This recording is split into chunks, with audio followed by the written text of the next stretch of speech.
I grew up in the inner city of Pittsburgh with my 3 siblings. I grew up in foster care at some point to live with relatives for a lot of my life. So it wasn't really anything stable. A lot of people just don't have anything to do. They just want to do something that's like positive instead of, there's a lot of negative you can do. There's like something positive. And they come here and they do stuff they like. When I first walked into the ceramics studio, I was just wandering through life, really. And I think that most teenagers are. Over the course of the next 3 years, I learned a lot about what I was good at. This place really became something of a support network. I think it made me value my own artwork more. I think it made me value my own skills more. The whole program felt to me like we were being invested in as people. I feel like I've bonded with the teachers and the people here, especially Keith. He's basically a mentor and a friend to me. Because of him, I've gotten my first job, I've got my first internship. He's always been there.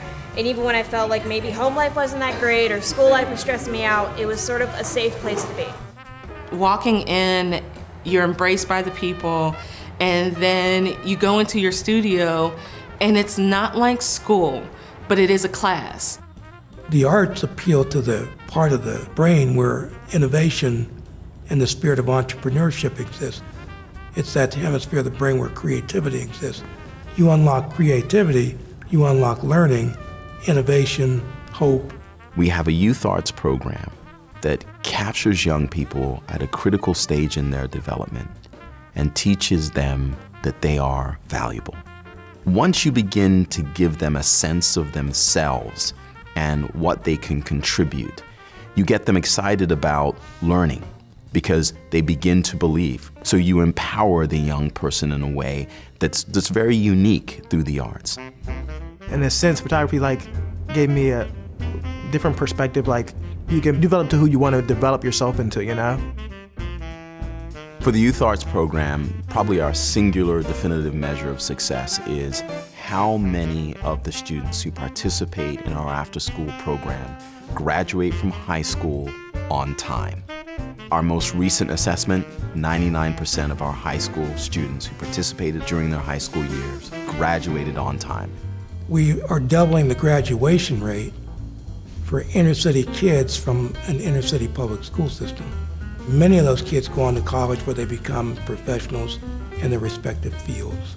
And a number of them come back as contributing alumni. So many of our instructors are former students, which says a lot about this particular place, that the experience that they had was so amazing that they would want to come back in order to give back.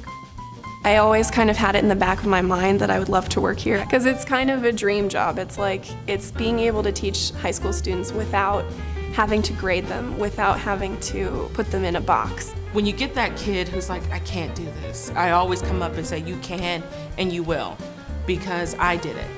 You can be something better. We can teach you, we can show you that. They were there to help me when I needed them. And even till this day, they still support me. So nowadays, I'm working at Children, Youth, and Families as a family service caseworker.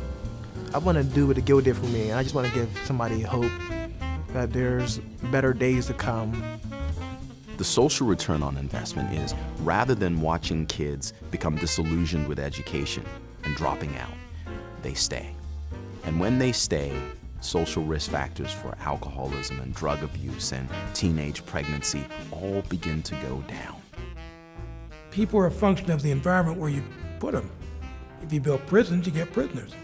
If you build centers with sunlight and good food and smart people, you get smart kids. The culture drives the outcomes. So what you're really after is not a program, you're after an attitude and a value proposition. That's what we're really creating here.